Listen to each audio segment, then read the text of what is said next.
Hey guys, back. Now let's continue on where we started. Part 2 here. Okay, so these churches, as I was talking about, a lot of these places where people trust, going to these places with their guards down, you're going to start to see people inside these churches, who are part of these entity groups, these trained, armies of people, you follow me, are going to be in these churches, and they're going to be forcing you to do the things the government wants you to do. Or you ain't coming back in this church.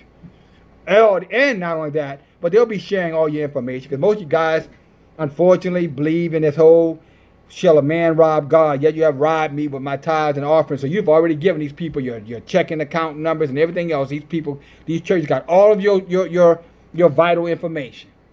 These people in these churches are gonna be the same people that are gonna be sending these people to your home. You don't show up for church Sunday, they'll threaten you better show up. If you don't show up, we're going to have somebody to come check on you, make sure you ain't sick. Oh, don't we have some people here who have been trained to go check on, sick people? You go. Now, they'll use that. You say, well, that sounds like a loving thing.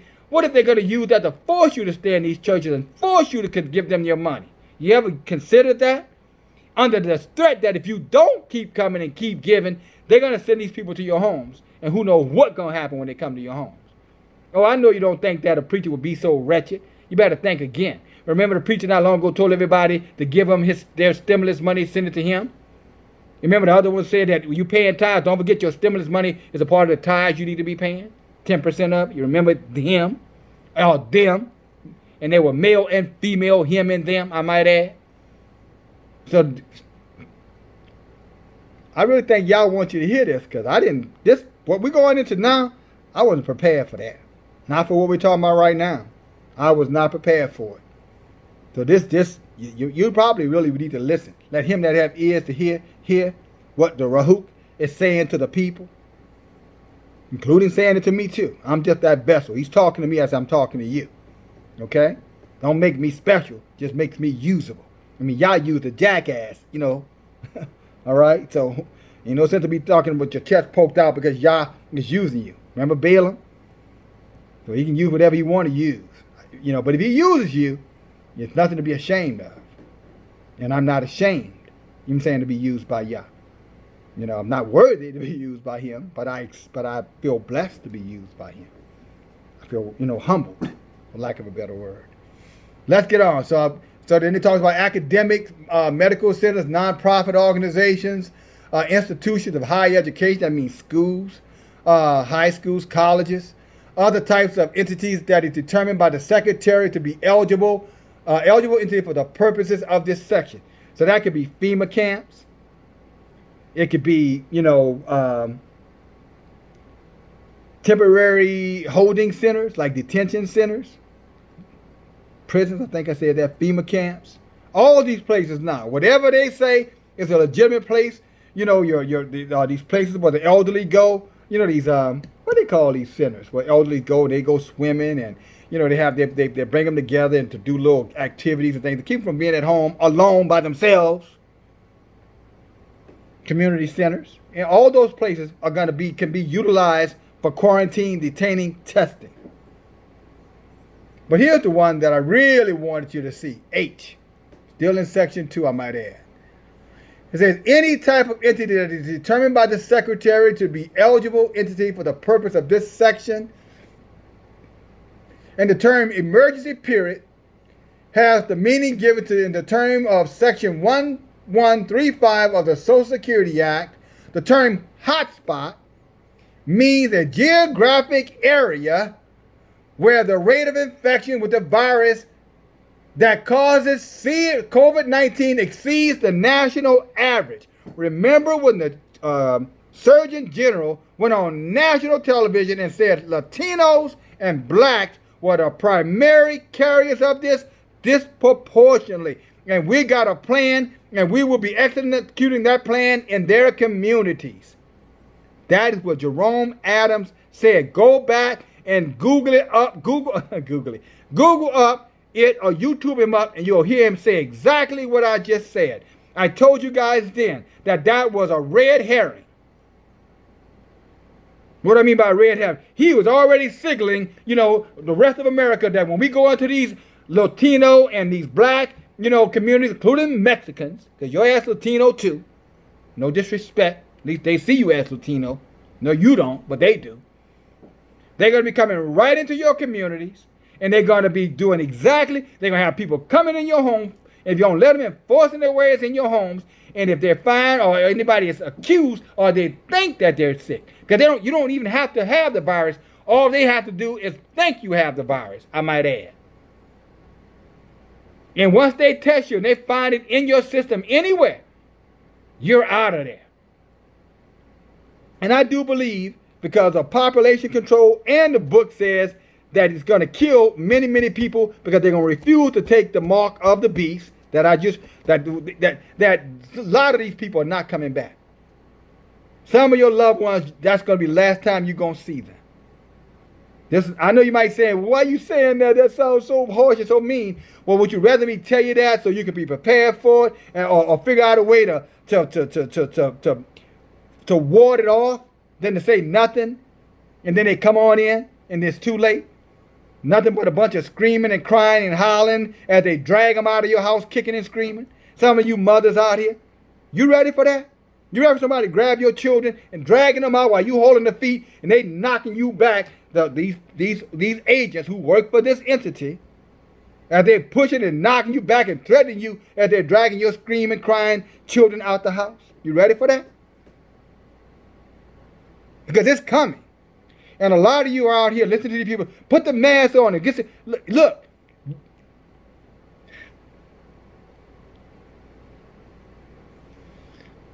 I'm trying to say this in a way that I don't cause any offense, anger, bitterness, or resentment.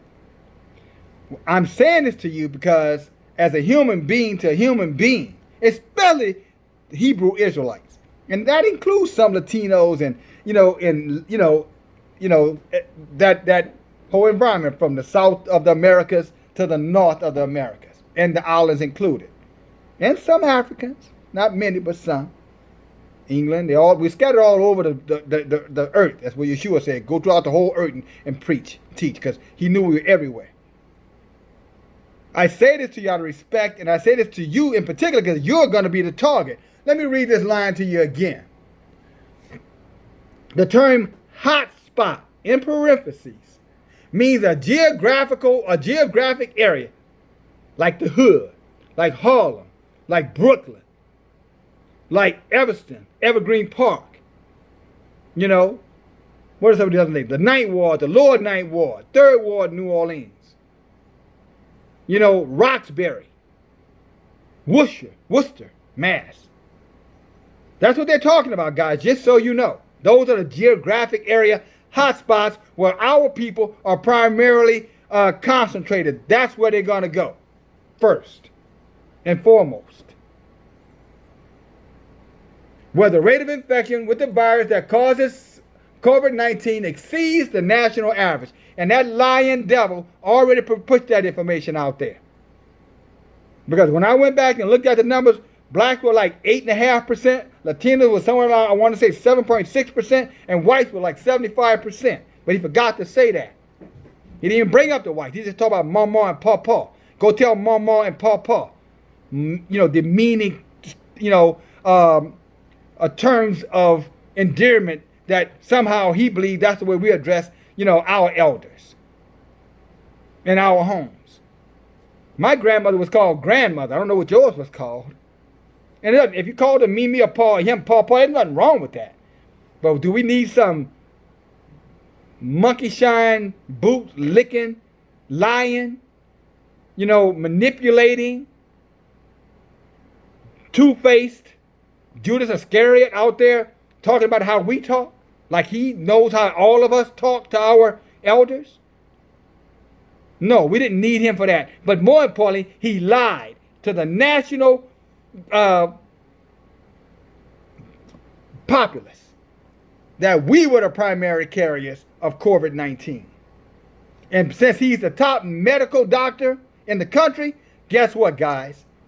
He had the legitimacy for people to step back and say, see?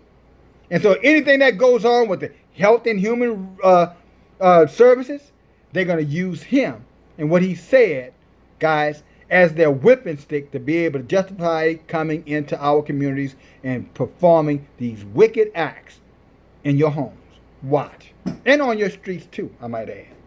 You already see that going on in New York, attacking and people of color, beating the crap out of them because they're not practicing social distancing. Well, you can go on these beaches in South Carolina, all these other places, and people are caught up on each other like ticks on a goddamn dog.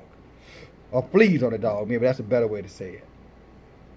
But anyway, let me get down to the end of this. All right? So the term hotspot, that's what that means. And then they use the second term. I want you to see how this red herring terminology they're using. The term medically underserved community. Now, what does that sound like to you? Medically underserved communities. So that means communities where there are a lot of sick people. Who are the sickest people in America? Proportionally.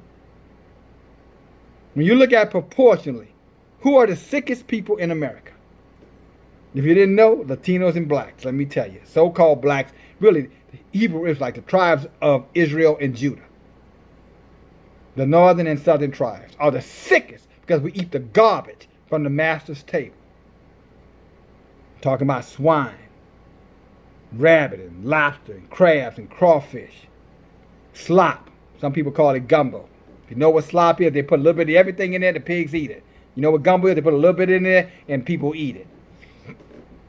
And sickest, highest rate of high blood pressure, diabetes, heart disease, now cancer, which wasn't the case years ago, liver disease, mental disease.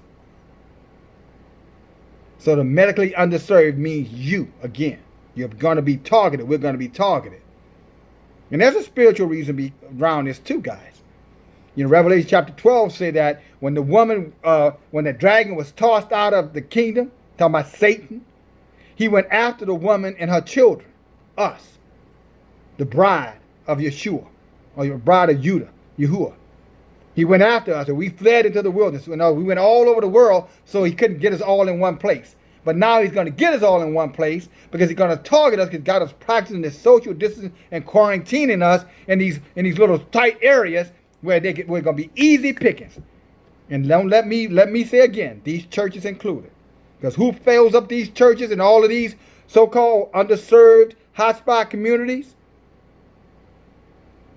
Hebrew Israelite, who quite frankly still think that the Jew over in the Middle East are the people of the Most High when it's actually them. And that's really, it's kind of sad, kind of embarrassing too. You're the people and you think the people somebody else. They hit your name, your history, your origins. They did all that hiding and you think it was for no reason at all. You think they did all that hiding stuff from you, taught you nothing about your history because because they loved you and cared for you and you meant so much to them. And enslaved you, Jim Crowed you, and every other kind of Jew to this very moment, including shooting you. So you think they hid all of that, took all that away from you because they didn't know who you were? Of course they knew who you were. Now the average Gentile walking down the street probably has no clue. The average Christian Gentile walking down the street probably has no clue. But if you would take some time and study the scripture for themselves, the scripture says study to show yourself approval, a workman that needed not be ashamed, so that you can rightly divide the word of Yah. It tells you you're supposed to study it. I want to say that's 2 Peter 2 and 16, but you can Google it up. Study to show yourself approval. It'll lead you to what this scripture is. You're supposed to be studying. You're not supposed to have some man dictating to you every move you make out of this book. The scriptures say that Satan has transformed himself as an angel of light, and his demons as disciples of Yah. He said he's already transformed. He looks like religion, and he's gonna be teaching out the book, but he's gonna be teaching lies out the book. And how do you know if he's lying to you or not if you're not studying? The scriptures say, hear all things, keep that which is good. Most of you just hear all things and run with it. Or most of you just say, oh, it's the white man's book. And that's the most idiotic statement I've heard any of us ever make. Somebody try to introduce you to a past, your history, your present, your future, and how special you are before Yah, and you denounced them for that. That's like somebody come up to you and say, you know what, you're the child of the king. And you're like, I know I'm not, I'm just a stupid nigga.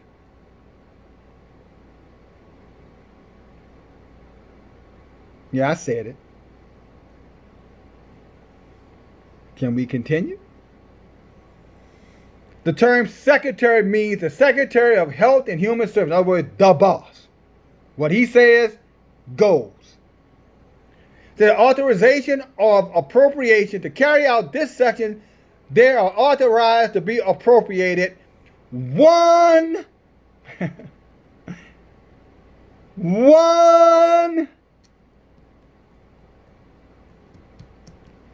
the amount to be appropriated to carry this out is $1,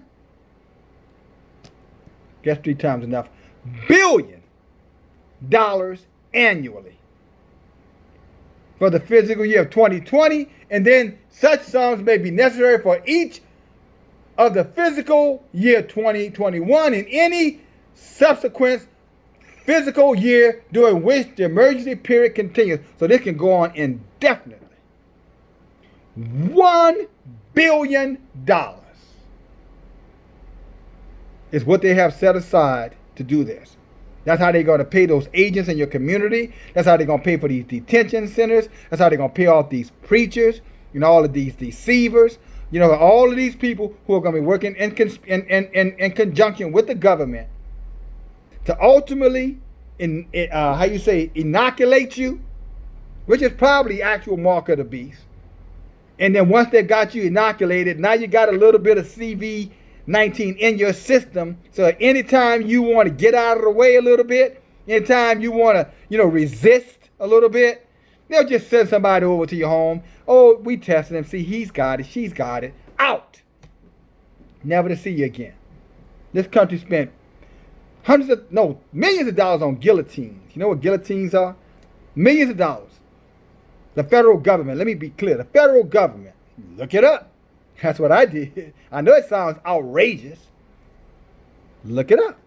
That's exactly what this government did a few years back while you weren't paying attention. While you were in a conversation about who was better, LeBron or Michael, they was over setting up something where it's not going to matter to you in a very short period of time who's the greatest between the two. Because in truth, the greatest between the two is the one, Yahuwah. And that's it. There is no other great. Even Yeshua didn't say, don't call me great. There's only one great one, and that's our Father in heaven. He said good, but that good meant great. Love you guys. Man, if you haven't eaten dinner, I'm sure after listening to this, you're full now. At least you're full with the word. So now go eat some food.